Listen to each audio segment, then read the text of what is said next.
Voy a invitarle a que abra su Biblia en el libro o en la carta a los Hebreos, carta, estamos ahí, en el capítulo número 11, daremos lectura al verso 1 y 2. Y lo haremos en el nombre de nuestro Señor Jesucristo. Amén. Dice así la palabra de Dios. Ahora bien, la fe es la certeza de lo que se espera, la convicción de lo que no se ve, porque por ella recibieron aprobación los antiguos, porque por ella recibieron aprobación los antiguos. Entonces, nos dé gracias al Señor, le voy a rogar así que como usted está, podamos orar en esta hora para que el Señor nos dé claridad para poder hablar acerca de estos dos pequeños versos. Así que incline su rostro y todos oramos a Dios. Padre, Dios eterno, Señor amado, en esta hora delante de tu presencia, Señor, nos encontramos. Señor, rogando tu benevolencia y tu misericordia. Hemos llegado aquí para adorar tu nombre, para glorificarte, para exaltarte, Señor amado, en nuestras vidas. Pero sin embargo también necesitamos, Señor amado, y necesitamos principalmente de tu palabra, de tu dirección, Señor bendito. Y rogamos que tú en tu gracia, Señor, nos revistas a todos, Señor amado, de precisamente esa gracia maravillosa que proviene de ti. Porque sin duda, Señor amado, es una tremenda labor el poder entregar tu palabra, Señor, con claridad, porque somos tan limitados, Señor amado, y cómo podremos expresar exactamente tus palabras, Señor, sino a través de tu ayuda solamente. Por lo tanto, te rogamos que tu presencia y tu Espíritu Santo rebosen en nosotros y nos permita, Señor amado, tanto hablar como también oír tu palabra. Ayúdanos a atesorarla en nuestro corazón. Te lo rogamos, Padre, justo en el nombre de Jesús, nuestro Señor. Amén. Bien, como decía nuestro pastor, hemos llegado a un punto de esta carta que es un punto maravilloso, que si bien es cierto, estamos comenzando un nuevo capítulo, sin embargo el tema del que vamos a tratar hoy día es un tema que empezó el día miércoles pasado. Es un tema, para mí, yo lo veo así como una especie de bisagra entre todo lo que hemos venido hablando hasta el capítulo 10, versus lo que vamos a hablar, ¿cierto?, desde ya el miércoles, pero específicamente hoy en adelante.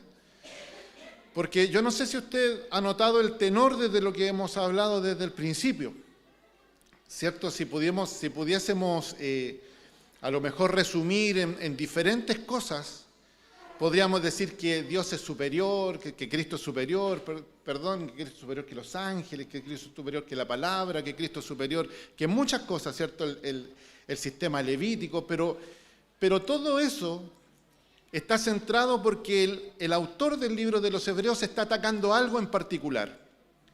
Y eso que él está atacando, lo pudimos ver muy claramente el día domingo pasado cuando nuestro hermano Bernabé estaba en este lugar, y así también lo hemos visto en diferentes reuniones para atrás, que es la apostasía. ¿Cierto? El pueblo de Israel, ¿cierto?, que tenía las promesas, tenía el templo, tenía todas estas cosas, una vez que llega Cristo, muchos creen en el Evangelio. Dentro de ellos, nuestros hermanos hebreos, a los cuales el autor está, ¿cierto?, escribiendo.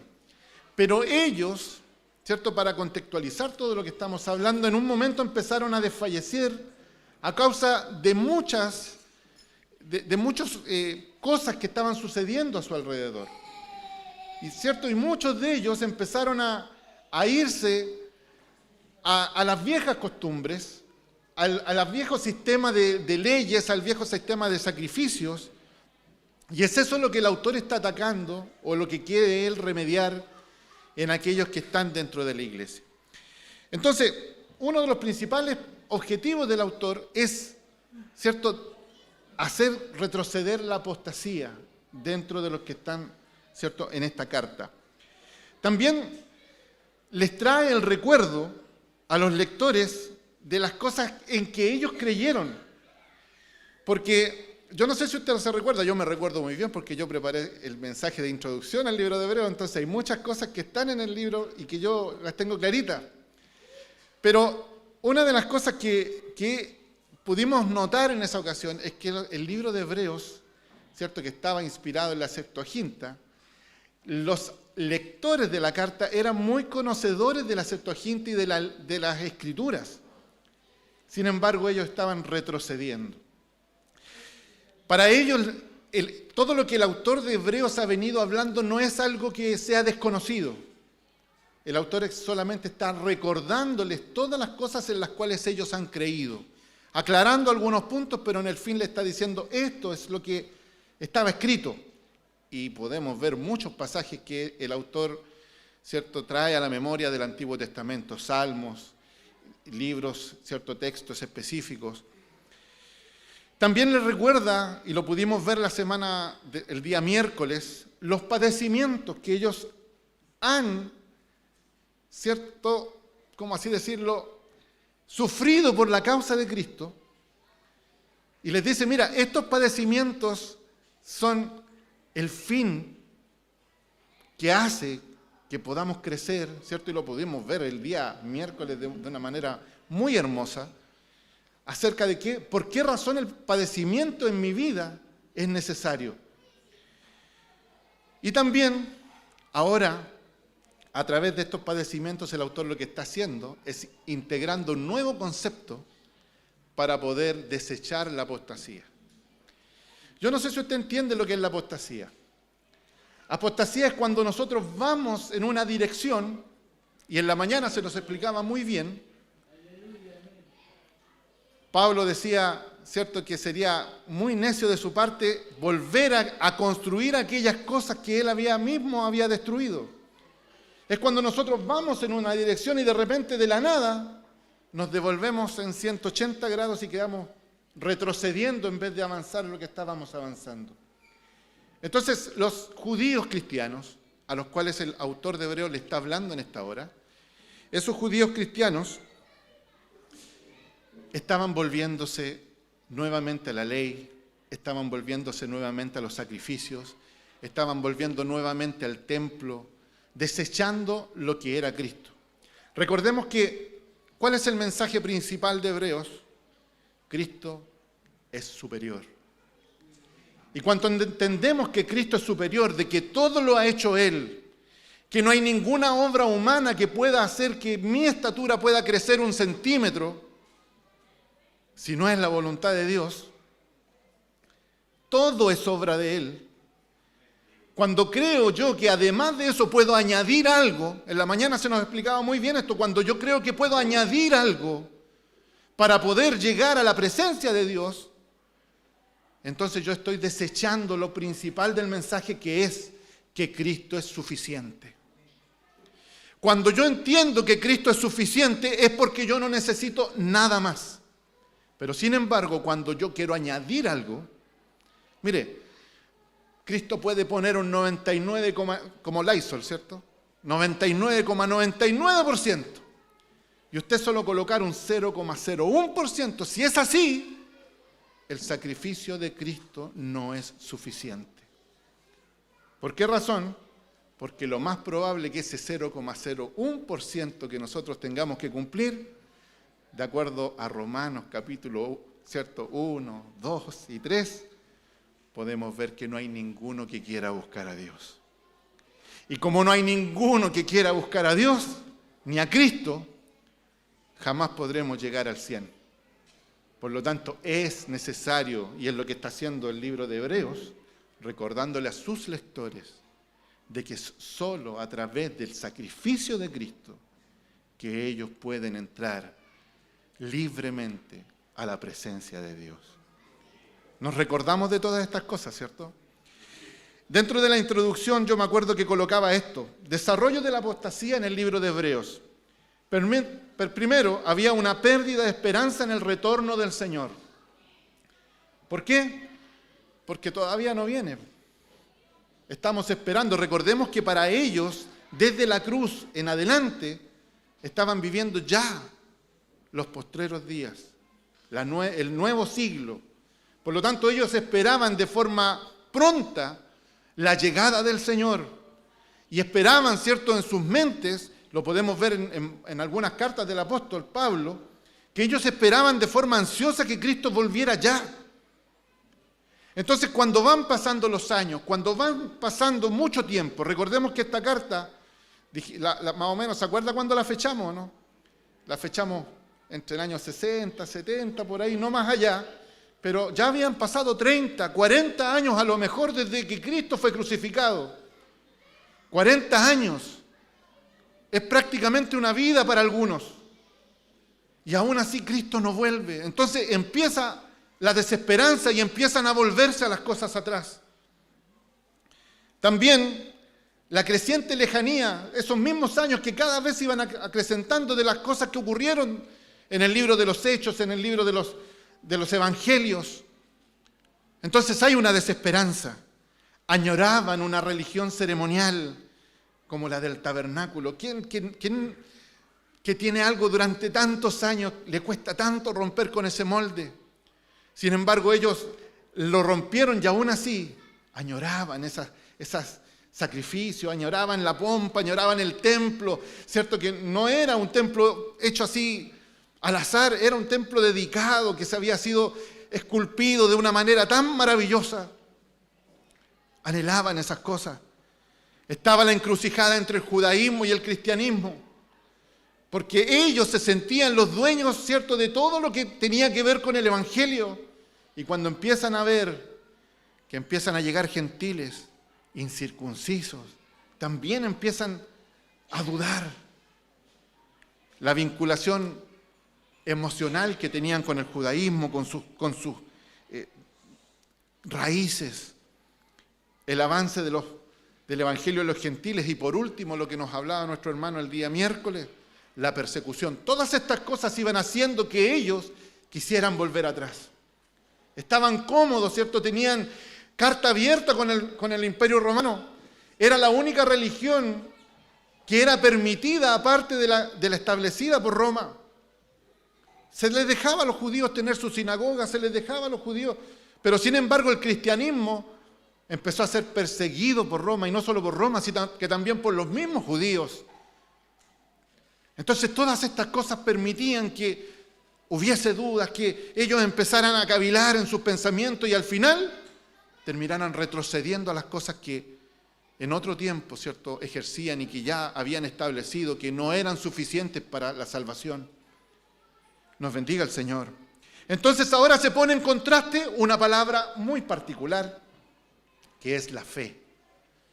Porque la fe es lo contrario a la apostasía. Cuando yo tengo fe, no vuelvo atrás. Cuando mi fe es real, permanezco hasta el final. Porque Cristo, yo lo creo así, está conmigo hasta el final. Cristo mismo lo dijo, ¿cierto? Estaré con vosotros hasta la consumación de los siglos. Y el que tiene una fe real, cree estas cosas. Por eso el título de esta predicación es La verdadera fe. Muchas veces podemos definir la fe y lo que hemos leído recién no es una definición de fe. Y lo vamos a ver. Mire, nuestro hermano Tanelo el día miércoles nos leía el verso 35 y 36 y aquí tenemos no lo dice con todas sus letras, que son dos nomás, no habla de fe, pero está hablando de fe. No dice fe, pero está hablando de fe. Y dice el verso 35, por tanto, no desechen su confianza, la cual tiene gran recompensa, porque ustedes tienen necesidad de paciencia para que cuando hayan hecho la voluntad de Dios obtengan la promesa. ¿De qué está hablando si no es de fe? No desechen su fe. Eso es lo que está diciéndole el autor. A pesar de los padecimientos, no desechen su fe.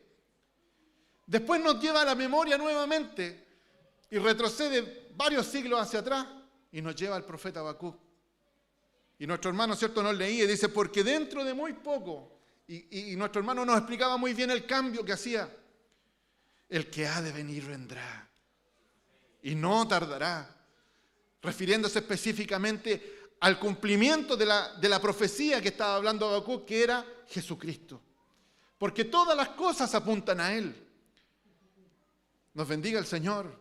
La palabra dice que le plació a Dios reunir todas las cosas en Cristo. Él es el punto universal, cósmico, donde todas las promesas de Dios se cumplen. Cristo es el punto central de todo lo que nosotros entendemos. Fuera de Él, solo hay necedad. Solo en Cristo está la cordura necesaria para que nosotros podamos comprender la mente de Dios. Entonces nos decía, porque dentro de muy poco tiempo el que ha de venir vendrá y no tardará, mas mi justo vivirá por la fe. Y si retrocede, mi alma no se complacerá en él. Y posteriormente, cierto, les habla de algo muy especial, que es la preservación del alma. Le dice, pero nosotros no somos de los que retroceden para perdición, sino de los que tienen fe para la preservación del alma. Nos bendiga el Señor.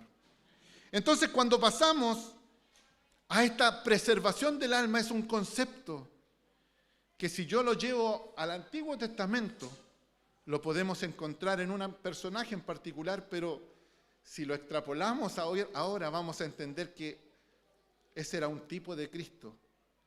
Y me refiero específicamente a José. En el capítulo 45 de Génesis, en el verso 5, dice lo siguiente. Una vez que él se da a conocer a sus hermanos, ¿cierto? Después de todo este proceso en que había venido el hambre, ¿cierto? José ya estaba como faraón y viene el hambre, ¿cierto? Y vienen sus hermanos y hace esta triquiñuela de la copa, ¿cierto? Para traer a sus padres y todo. Cuando él se da a conocer a sus hermanos, les dice lo siguiente: ahora pues no os entristezcáis ni os pese por haberme vendido aquí, pues para preservar vidas me envió Dios delante de vosotros. Ahora, si lo trajéramos al Nuevo Testamento, ¿no es Cristo el que fue enviado por Dios para la preservación de nuestras vidas? ¿No es Cristo el que sufrió el oprobio por la preservación de nuestras almas? Entonces, cuando leemos el verso 39 que leía nuestro hermano, pero nosotros no somos de los que retroceden para perdición, sino de los que tienen fe para preservación del alma. ¿En quién? En Cristo. Fíjese lo que dice más adelante en Génesis capítulo 50, verso 20, cuando muere el padre de José. Y sus hermanos se asustan porque dijeron, ahora que murió nuestro padre, ahora sí que José se va a vengar de nosotros. Y le dice, vosotros pensasteis en hacerme mal, pero Dios lo tornó en bien, para que sucediera como vemos hoy, y se preservara la vida de mucha gente. ¿Quién de nosotros quisiera hacerle mal a Cristo, por ejemplo? ¿Hay alguno que quiera hacerle mal a Cristo? Pero todos le crucificamos. Todos fuimos participantes de sus sufrimientos. Todos fuimos los culpables porque Él fue transgredido por nuestros pecados. Pero sin embargo, aunque pensamos de esta manera, Él lo transformó en bien. Porque ese dolor que Él padeció por un poco de tiempo vino a significar la preservación de nuestra alma. Nos bendiga el Señor. Entonces quiero citar a un autor muy especial que dijo lo siguiente: el consuelo de los hijos de Dios no está en esta vida. Y quiero recordarles esto: no está en esta tierra. Sufrimos cosas y vivimos milagros por la gracia de Dios, pero no son la regla. Ni tampoco lo que Dios promete. No es la constante. Si hay algo que Dios nos asegura es el sufrimiento. Pero Dios está con nosotros en medio del sufrimiento. Porque Dios es soberano. Tanelo Mondaca. Lo dijo el día miércoles. Y lo escribí tal cual. Porque es tan tremendo entender de que nuestro sufrimiento, y me quedó muy pegado esto, hermano, cuando nosotros pensamos que nuestro sufrimiento es pasajero, ¿qué es lo que se viene primeramente a nuestra mente? Pucha, estoy pasando esta necesidad, pero en algún minuto va a pasar. Pero nuestro hermano, ¿sabe? Decía algo tan hermoso el día miércoles. Decía ¿Qué son 80 años de sufrimiento? ¿Qué es una vida de sufrimiento aquí en la tierra? Si después viviremos una eternidad con Cristo. ¿Qué son 80, 90 años, 40, 50, los que sean que vivamos en esta tierra en sufrimiento? Cuando vamos a vivir una vida completa con nuestra alma preservada por uno que pagó un precio tremendo por nosotros. Gozaremos una eternidad, dice Pablo en una de sus cartas, porque los sufrimientos de ahora no son comparables, los sufrimientos que estamos padeciendo no son comparables a la gloria que hemos de vivir en Cristo. Hermano amado, todo lo que pasamos en esta tierra no alcanza ni siquiera a mover la balanza de lo que significa lo que vamos a gozar en Cristo. No hay comparación. Nos bendiga el Señor. Por eso es que es importante que entendamos esto. El sufrimiento también es necesario, pero debemos mirar la motivación, decía nuestro hermano. Y tenemos una apostasía y ahora tenemos fe. Y el autor, ¿cierto?, nos muestra lo que significa fe. No es el significado de fe. Es una afirmación de qué es fe, para que lo entendamos. No es que el autor diga la fe y haga una definición, sino que está afirmando la fe como algo primordial. Y aquí entramos, ¿cierto?, a nuestro verso número 1. Dice, ahora bien, la fe es la certeza de lo que se espera, la convicción de lo que no se ve. Fíjese que yo este ejercicio lo hice hace muchos años atrás, este verso, y lo tengo escrito en mi computador, en un cuaderno a mano, hace mucho tiempo. Y yo me acuerdo que busqué la palabra certeza y lo traje a la memoria ahora. Y fíjese que la palabra certeza en el diccionario de la RAE dice lo siguiente, tiene dos significados. Es el conocimiento firme y seguro de algo, eso es la certeza. Pero también es la firme adhesión de la mente a algo conocible, sin temor a errar. Por ejemplo, ¿alguno de ustedes puede decirme con certeza que cuando llueve esa lluvia va a caer hacia abajo? Yo creo que sí. Todos lo podemos decir con certeza, sin miedo a equivocarnos, porque la experiencia nos lo muestra, ¿cierto? Sabemos que cuando llueve la lluvia va a caer. Eso es la certeza. ¿Tiene duda usted de eso? No hay dudas de eso. Pero fíjese que la fe significa entonces que no tiene dudas.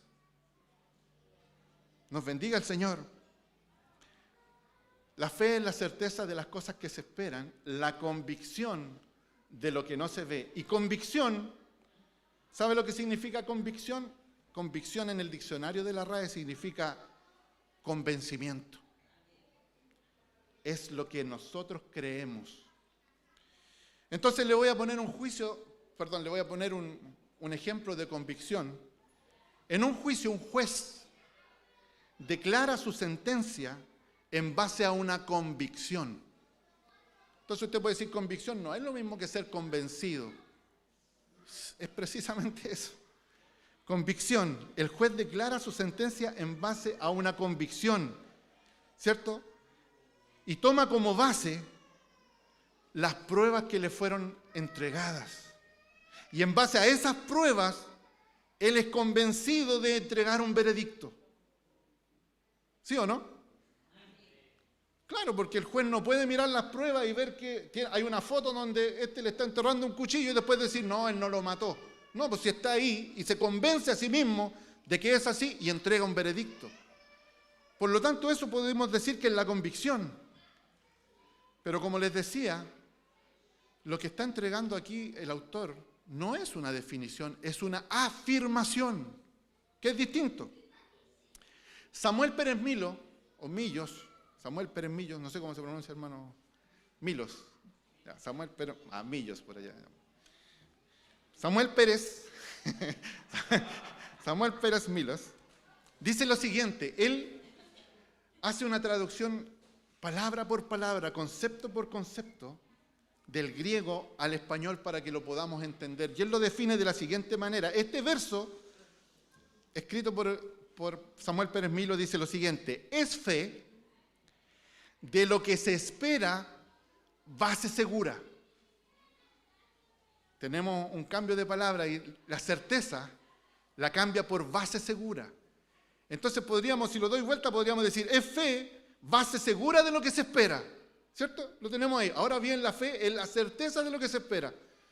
Samuel Pérez Milo lo dice así: es fe de lo que se espera, base segura, de realidades, prueba convincente, no de lo que se ve. A lo mejor está un poco en chino, porque está enredado para nuestro castellano normal. O coreano, como dijo mi pastor en la mañana. Japonés, para que no pase a llegar el hermano. Es fe de lo que se espera, base segura, de realidades, prueba convincente, no de lo que se ve. Entonces yo quiero definirle estos conceptos, porque para poder entender la afirmación tenemos que entender los significados de las palabras que estamos ocupando. Base segura. En este texto, base segura o certeza tiene la siguiente acepción. Tiene la idea de algo que se pone debajo, de manera que pueda sostener todo lo que está sobre ella. Entonces, base segura, certeza, es lo que se pone como base para sostener todo lo que va a ir encima. Vamos al texto. Ahora bien, la fe es la certeza, es la base segura de todo lo que nosotros esperamos a través de las promesas de Dios. Nos bendiga el Señor. Y aquí se produce un término que a lo mejor usted lo ha escuchado, a lo mejor no lo ha escuchado, y se produce un texto que es epexegético. ¿Qué quiere decir epexegético? Que el autor ocupa dos ideas, pero que la segunda idea es lo mismo que la primera, pero dicho de otra manera. Entonces vamos ahora a la palabra convicción. La primera dice, ahora bien, es la certeza o la base segura de lo que se espera. Oh, me apagaron la tele. La convicción de lo que no se ve. Mire, convicción en el griego significa substancia. Y substancia, sub, viene de abajo. Cuando usted dice submarino, es algo que está bajo el lecho marino, ¿cierto? O bajo el agua. Cuando decimos subterráneo, es algo que está bajo la tierra. Substancia es algo que se pone debajo para soportar lo que está arriba. O sea, convicción, es base segura. Convicción es certeza. Estamos hablando la misma palabra. Es lo que se pone debajo, es lo que sirve de base y fundamento. Es la realidad subsistente de las cosas que esperamos. Eso es en el griego. En el latín también se dice substancia y significa hacienda, posesión, derecho de posesión. Por lo tanto, es la posesión anticipada y la garantía objetiva de los bienes que se esperan. Cuando dice usted tiene una herencia, es algo que está allí, que usted sabe que va a recibir, porque está bajo la base segura de una ley que dice que eso usted lo va a recibir. Por lo tanto, la convicción es la base segura, es lo mismo acerca de las cosas que se esperan. Entonces el autor está diciendo dos veces lo mismo. Ahora bien, la fe es la certeza, es la base segura, es la convicción de las cosas que esperamos o de las cosas que no se ven. Entonces yo hice una definición. Yo hice una definición para que podamos entender este verso y dice, la fe es la base segura, es el fundamento firme, es la garantía de las cosas que esperamos, de las que no se ven, de las que son reales. ¿Y por qué le aplico esto de las que son reales? Porque el autor es todo lo que ha querido venir diciendo los primeros 10 capítulos.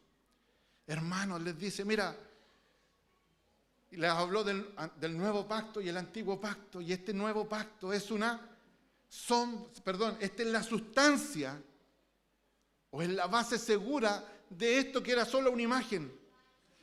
Todo lo que usted ve, mi hermano, todo lo que usted puede palpar hoy día, este mundo en el cual nosotros vivimos, es una imagen de la realidad que nos espera.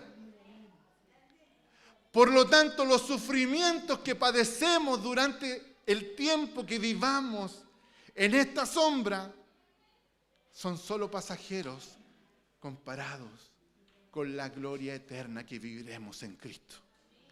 Porque Él es la substancia, Él es la realidad, Él es la base sobre la cual Dios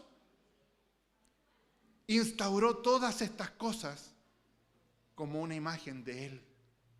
El tabernáculo, la ley, el mundo en el que vivimos, los pactos en los cuales se desenvuelve la Biblia, todo lo que el autor ha venido hablando hasta ahora son imágenes, cosas para que nosotros entendamos cómo es la realidad. Un jefe de jóvenes me decía, es como esta torta gigante, y Dios nos dice, mira, esta torta es la que yo te voy a entregar, pero mientras tanto, toma prueba. La realidad aún no ha llegado para nosotros. Cristo está en nosotros, si bien es cierto, sí, está en nosotros, en nuestra base segura, en nuestra garantía. El Espíritu Santo es nuestra garantía, Él es las arras, dice la palabra. Él es la garantía de las cosas que nosotros vamos a recibir por los méritos de Cristo. Entonces tenemos este tremendo verso donde tenemos una explicación de una afirmación acerca de los sufrimientos que nuestro hermano Tanelos nos hablaba el día miércoles. ¿Sufrimos? Sí, sufrimos. ¿Padecemos? Sí, padecemos. Desde que nacemos llorando. Nacemos sufriendo. Nacemos en un ambiente que no es amigable. Respiramos oxígeno, pero estamos 9 meses en una bolsa llena de agua. Contra nuestra propia naturaleza, Dios nos mantiene allí. Y desde que nacemos estamos en sufrimiento constante. No porque seamos malos, no porque seamos perversos, sino porque es nuestra naturaleza de sufrimiento, porque nos alejamos de la verdad divina de Dios. No quisimos elegirle a Él. No quisimos buscarle a Él. Quisimos nuestra propia definición de lo que significa libertad. Y a través de Adán caímos en algo terrible, que es el alejarnos de Dios. Nos bendiga el Señor. Dice el verso 2, porque por ella recibieron aprobación los antiguos. Eso es en la Biblia de las Américas. Mire lo que dice la revisión de 1960 de la Reina Valera. Porque por ella alcanzaron buen testimonio los antiguos. Y Samuel Pérez Milo lo dice de la siguiente manera. Porque por esta, es decir, por la fe, fueron acreditados los antiguos. Es decir, que por ella alcanzaron buen testimonio los antiguos. Por ella los antiguos fueron justificados. Por la fe los antiguos alcanzaron lo que no podían alcanzar de otra manera. Porque la fe es la base segura de las cosas que iban a recibir y que les fueron prometidas. Nos bendiga el Señor. Por lo tanto, aprobación o testimonio quiere decir acreditación, es decir, Dios mismo califica a los antiguos de perfectos, rectos, temerosos de Él y apartados del mal. ¿Lo ha escuchado esto? En Job capítulo 1, cuando Satanás se presenta, ¿cierto?, como ángel de luz delante de Dios y Dios le dice, mira, ¿no has visto a otro como mi siervo Job? Temeroso de Dios, apartado del mal. Dios lo declara perfecto por la fe. No por lo que Él haga, porque si quiere usted entender el libro de Job, usted se va a entender que Job quería presentarse ante Dios porque se consideraba justo. Pero no es él quien se justifica delante de Dios. Es más, Dios le hace 50 y tantas preguntas donde una tras otra lo achicaba más y lo achicaba más y le mostraba su naturaleza. ¿Dónde estabas tú? Me fascina cuando dice que cuando con 3 dedos yo ponía los montes en su lugar. ¿Ha hecho lulitos de barro y los ha puesto así? Así Dios dice que puso los montes en su lugar. ¿Dónde estabas tú cuando yo hacía estas cosas? ¿Qué sostiene la tierra en el firmamento? ¿Quién le puso puertas al mar para que no se salga? ¿Dónde estabas tú? Las cabras que suben ahí, monteses. Nos bendiga el Señor.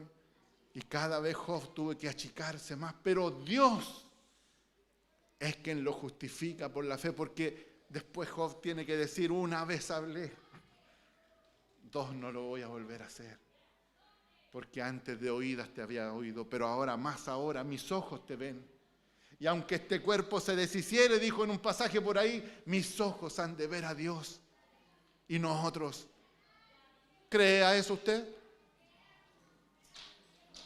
Vamos a tocar la campanita, están todos durmiendo.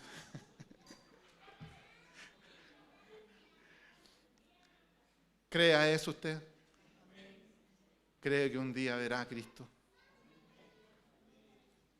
¿De verdad cree que un día verá a Cristo?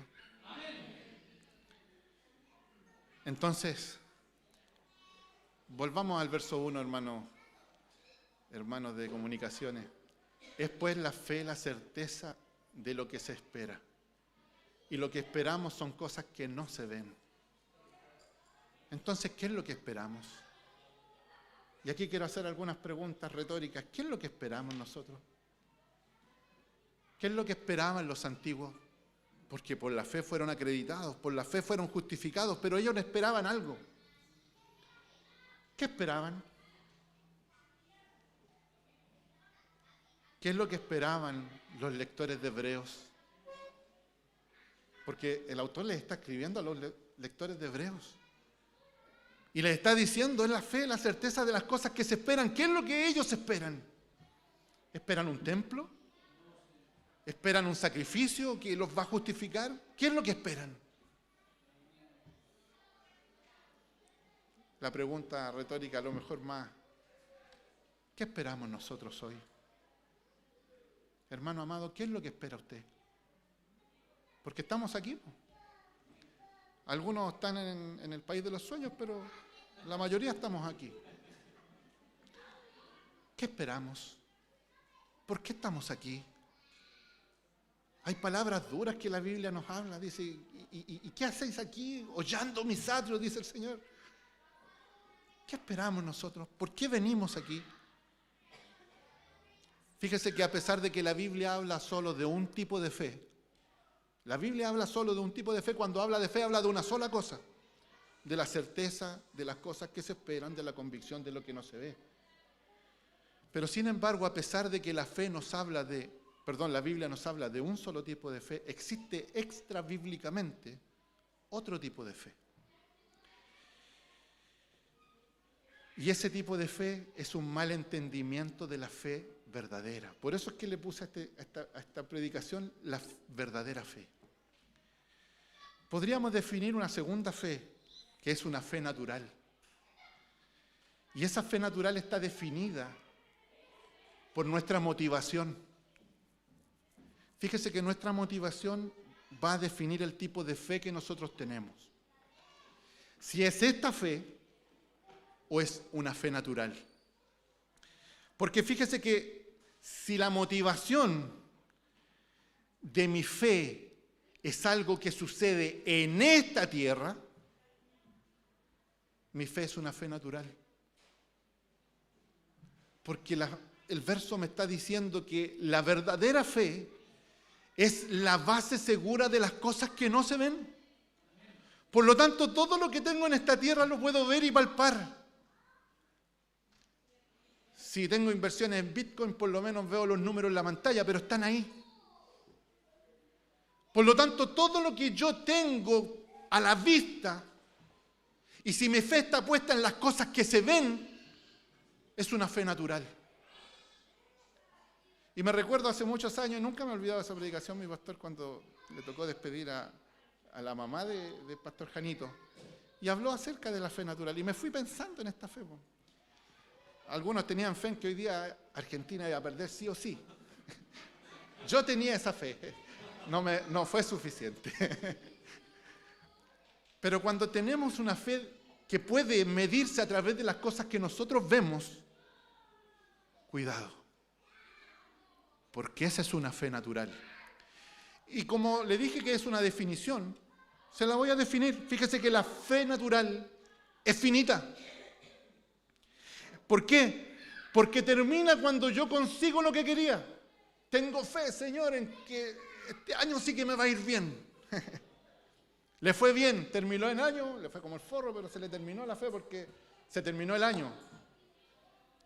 No conseguí lo que quería, o sí lo conseguí. Argentina salió campeón, yo no era mi fe, pero... Y se les terminó la fe, pues ya... Ahora están celebrando, pero ya la fe se les terminó, ya no necesitan creer que va a salir campeón porque ya salió campeón. Para que me entienda. Es una fe infructífera, porque no da fruto. No da fruto, no hay frutos visibles de esa fe. Es una fe limitada, parcial. No es eterna. Esa fe no siempre es respondida. ¿Por qué el Señor no me responde? Mejor no pregunte por qué no le responde, pregunte dónde está la motivación de lo que usted está pidiendo. Es insípida porque no le puede dar sabor a nuestra vida, porque siempre estamos faltos de algo y estamos pidiendo a Dios que Dios sustente lo que nos falta, por lo tanto nunca estamos contentos con lo que tenemos, no podemos vivir plenamente, por lo tanto es una fe que no da sabor a nuestra vida, es pasajera, porque si la recibí se me terminó, pero si no la recibo, me decaigo, se termina. Fíjese que yo tenía una motivación cuando niño. Mi sueño era volar. Dije que lo iba a hacer cortito esto. Mi fe era volar. ¿Y sabe que soñaba que volaba? Soñaba que volaba. Yo en la noche me acostaba y de repente iba caminando en mi sueño, iba caminando y de repente en la realidad, acostado, durmiendo, yo inspiraba. Pero en el sueño yo levantaba los pies del suelo y como que me veía en el aire y decía, oh, estoy volando, entonces respiraba más fuerte. Bueno, tanto respirar me ahogaba y despertaba, pero volaba, me levantaba y en el sueño pasaba por entre medio de los árboles y volaba. Entonces tenía fe en que algún día iba a volar. Pues entonces, ¿qué hice? Traté de meterme a la Fuerza Aérea para volar. Y me dijeron, ve aquí, no, ahora no vaya nada, porque usted no sirve para esto. Tenía los dientes chuecos, mi papá nunca se preocupó de si tenía que pagar o no, entonces no se pudo. Entonces no podía volar así, pues. Después traté de otra manera. No. No podía volar. Pero un día llegué a la iglesia y entendí que la fe es de las cosas que se esperan y yo dije, Señor, yo quiero volar.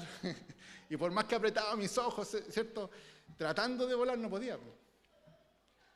Pero un día llegué a un texto, no me acuerdo si es primera o segunda de Tesalonicense, donde dice que Cristo, el Señor, cuando venga, vendrá como con trompeta de Dios, ¿cierto? En el cielo, con trompeta de Dios. Los muertos en Cristo resucitarán primero, luego nosotros, los que hayamos quedado, los que aún estemos vivos, ¿cierto? Seremos transformados. Y dice que después, y volaremos. Y dije, Señor, ¿voy a poder cumplir mi sueño? ¿Voy a poder volar? Pero empecé a pensar y dije yo, igual está mal la motivación, porque yo quiero volar. Pero ahora entiendo de que no voy a volar por volar. Voy a volar a la presencia de mi Cristo, el que va a transformar todo lo que yo soy, ya no solo mi espíritu, sino que también mi cuerpo, de manera que estas cosas visibles no me van a poder retener. Y voy a poder levantar el vuelo, pero ya a Cristo. Nos bendiga el Señor. Entonces, quiero leerle un texto para que podamos aterrizar esto en Juan, capítulo 6, si es que mi hermano me ayuda. Y lo pone en pantalla, yo lo voy a leer de aquí, desde el verso 22 en adelante. Lo voy a leer todo al tiro para que no nos atrasemos. Y dice lo siguiente: Jesús había recién multiplicado los panes y los peces. Recién él había hecho un tremendo milagro, ¿cierto? Y juntaron 12 cestas llenas después de eso, y Jesús se fue. Se fue de ellos. Y resulta que después lo empezaron a buscar. Y resulta que llegamos al verso 22, y dice: y al día siguiente, la multitud que había quedado al otro lado del mar, se dio cuenta que allí no había más que una barca, y que Jesús no había entrado en ella con sus discípulos, sino que sus discípulos se habían ido solos. Vinieron entonces otras barcas de Tiberia cerca del lugar donde habían comido el pan, después de que el Señor había dado gracias. Por tanto, cuando la gente vio que Jesús no estaba allí, ni tampoco sus discípulos, subieron a las barcas y se fueron a Capernaum, buscando a Jesús. Cuando lo hallaron al otro lado del mar, le dijeron: Rabí, ¿cuándo llegaste acá? Jesús les respondió: en verdad les digo, que me buscan no porque hayan visto mis señales, sino porque comieron de los panes y se han saciado. Trabajen no por el alimento que perece, sino por el alimento que permanece para vida eterna. Les está hablando: no trabajen por lo visible, trabajen por lo invisible. Esperen aquellas cosas que no se ven, no esperen las cosas que se ven. Eso es lo que le está diciendo. El cual el Hijo del Hombre les dará, porque Él es a quien el Padre Dios le ha marcado con su sello. Entonces le preguntaron: ¿qué debemos hacer para poner en práctica las obras de Dios? Jesús le respondió: esta es la obra de Dios, que crean en el que ha enviado. Le dijeron entonces: ¿qué pues haces tú como señal para que veamos y te creamos? Querían cosas visibles. Y le dice: ¿qué obras haces? Nuestros padres comieron el maná en el desierto, como está escrito: les dio a comer pan del desierto. Y ellos citan la palabra: les dio a comer pan del desierto. Conocen la palabra, pero no entienden el espíritu de la palabra. Entonces Jesús les dijo: en verdad les digo que no es Moisés que les ha dado el pan del cielo, sino que mi Padre, el que les da el verdadero pan del cielo. Porque el pan de Dios es el que baja del cielo y da vida al mundo. Señor, le dicen, danos siempre ese pan. Jesús les dice: yo soy el pan de vida. El que cree en mí no tendrá hambre. Pero no está hablando del vientre. Hermano amado, no está hablando del vientre. Y el que cree en mí nunca tendrá sed. No está hablando de nuestra lengua.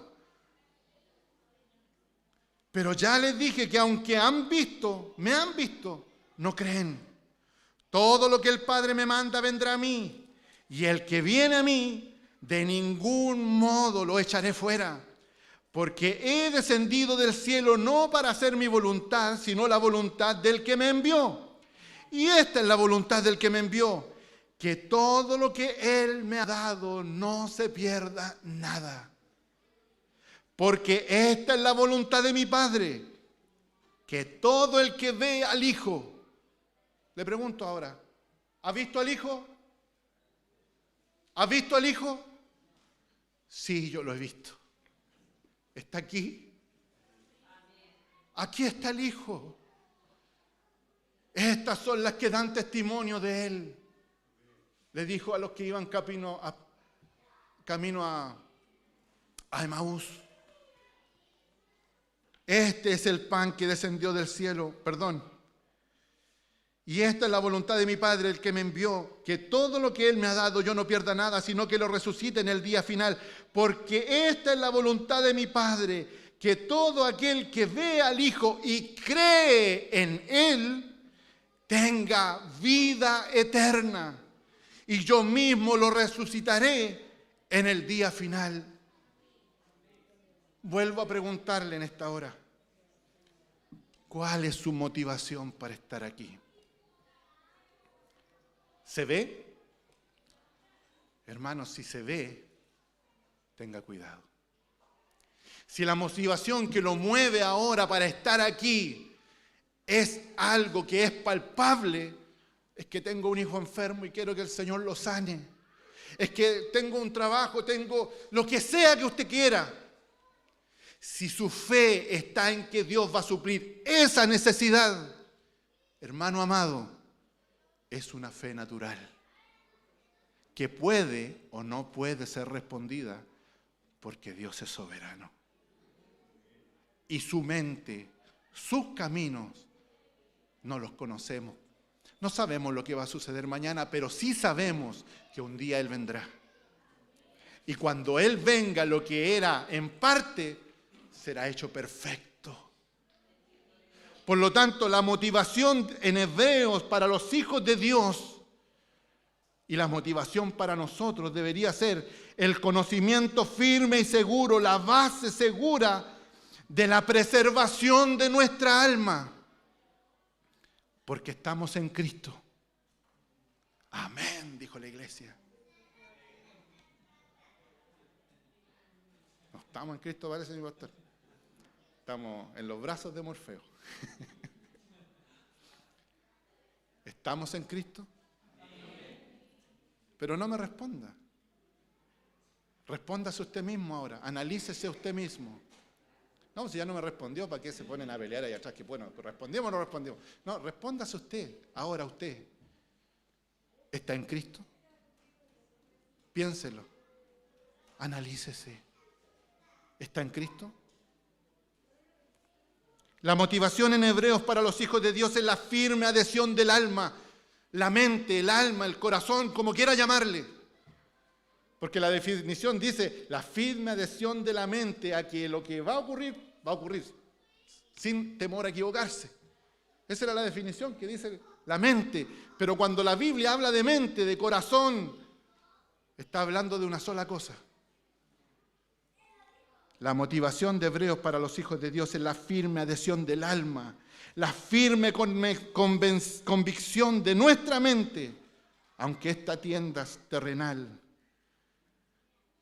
que nuestra morada temporal sea destruida, tenemos en Dios un edificio, una casa no hecha por manos humanas, una que es eterna en los cielos, porque nuestra ciudadanía está en los cielos, de donde también ansiosamente esperamos, de donde también ansiosamente esperamos a un Salvador, a nuestro Señor Jesucristo. Estos son textos de la Biblia. La motivación en Hebreos para los hijos de Dios es que con Cristo yo he sido crucificado y ya no vivo yo. Cristo vive en mí. Y la vida que ahora vivo en la carne, la vivo en la fe, en el Hijo de Dios, el cual me amó y se entregó a sí mismo por mí. Se entregó a sí mismo por usted. Por lo tanto, lo que nosotros vemos, las sombras de lo real, fueron creadas de cosas que no se ven, de alguien que no se ve, Dios, en su palabra. Entonces podríamos leer ahora el capítulo 11, verso 6, solo leerlo, porque ya le tocará a nuestro hermano. Hebreos, capítulo 11, dice, y sin fe es imposible agradar a Dios, porque es necesario que el que se acerca a Dios crea que le hay, y que es remunerador o galardonador de los que le buscan.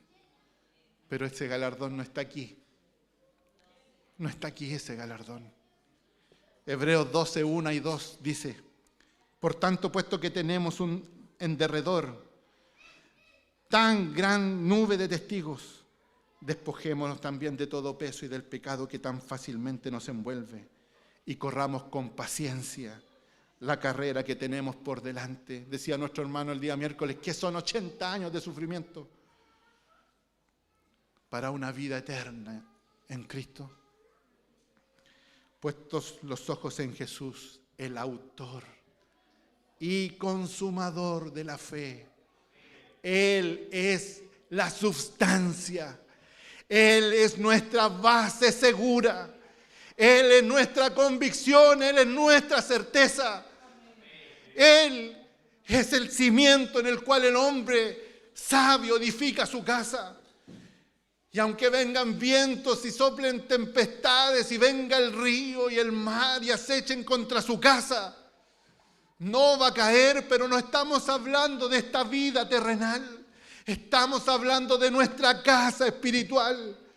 Porque cuando llegue Cristo tendremos un edificio en los cielos. Hermano amado, ¿cuál es su fe? Y ahora podemos preguntarnos, ¿qué esperaban los antiguos?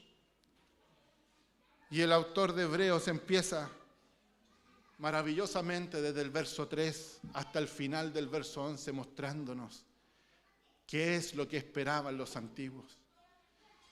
¿Sabe lo que esperaban los antiguos? ¿Quiere saber? Dijo nuestro hermano Tanelo el miércoles. Venga el miércoles. Venga el domingo. Y vamos a poder entender dónde estaba puesta su esperanza. Y cuando termine el libro de Hebreos, el capítulo 11, usted se va a poder regocijar de las maravillas que Dios hizo a través de estos hombres. ¿Quiere conocerlos? ¿Quiere saber que no son distintos a usted? Lea, busque, venga. No mire estas cosas terrenales. Unos tienen buenas posesiones, otros no tienen buenas posesiones. Unos tienen buena salud, otros no tienen buena salud. Otros son joviales, otros hay que despertarlos. Pero sea como sea que seamos, hay uno que murió por ellos. Hay uno que murió por nosotros. ¿Lo cree? ¿Es su base segura? ¿Cristo es su fe? Póngase de pie. Demos gracias a Dios por esta su palabra. Bendito Dios Padre justo. Señor amado, qué hermoso es poder. Señor amado, desmenuzar tu palabra. Qué hermoso es poder analizar cada palabra, cada texto, a la luz de un mensaje tan central como eres tú. Cristo es nuestro todo. Cristo es nuestra motivación. Permítenos, Señor amado, en esta hora que Cristo sea nuestra motivación. Permite que Cristo sea nuestra base segura, nuestra confianza plena, nuestra convicción segura, Señor amado, nuestra garantía. Y que lo creamos con todo nuestro corazón. Que podamos vivir esta vida agradecidos de tus misericordias. El salmista decía, bendice alma mía a Jehová y no olvides ninguno de sus beneficios. Él es quien perdona tu vida, el que rescata del Seol tu vida. Señor amado, gracias porque tú nos has rescatado. Gracias porque tú nos muestras a través del libro de Hebreos lo maravilloso que eres, porque tú eres suficiente, Señor amado. Ayúdanos a entenderlo, ayúdanos a comprender de que nuestra fe eres tú, Señor amado. Tú eres la sustancia, tú eres nuestro pleno convencimiento, porque eres tú, Señor amado, quien nos eligió. Eres tú, Señor amado, quien nos regeneró. Eres tú, Señor amado, quien nos justificó. Como decía nuestro pastor en la mañana, Señor amado, el que aún nos santifica, el que hace la obra completa de manera que un día, cuando aparezcas en las nubes, volaremos delante de ti, Señor amado, y ya no habrá nada, ninguna angustia de esta tierra que pueda, Señor, opacar el inmenso gozo inmesurable, inentendible, Señor amado, de lo que significa estar en tu presencia. Ayúdanos a entender que muchas veces no vamos a conseguir las cosas de esta tierra, pero sí tenemos algo seguro, y esas cosas son las que esperamos. Son tus promesas, Señor amado, son tus promesas, porque tú no eres Dios que se arrepiente, ni hijo de hombre para, Señor, desechar las cosas que tú has prometido. Si tú lo has dicho, Señor amado, tú lo cumplirás. Te damos gracias, Señor amado, por incluirnos en este evangelio. Ayúdanos a entender esta tu palabra y ayúdanos a venir cada día con plena certidumbre, acercándonos a Dios, creyendo, Señor amado, que tú eres nuestro Señor. Te damos gracias, rogamos todas estas misericordias a través de Jesucristo, nuestro bendito y amante Señor. Amén.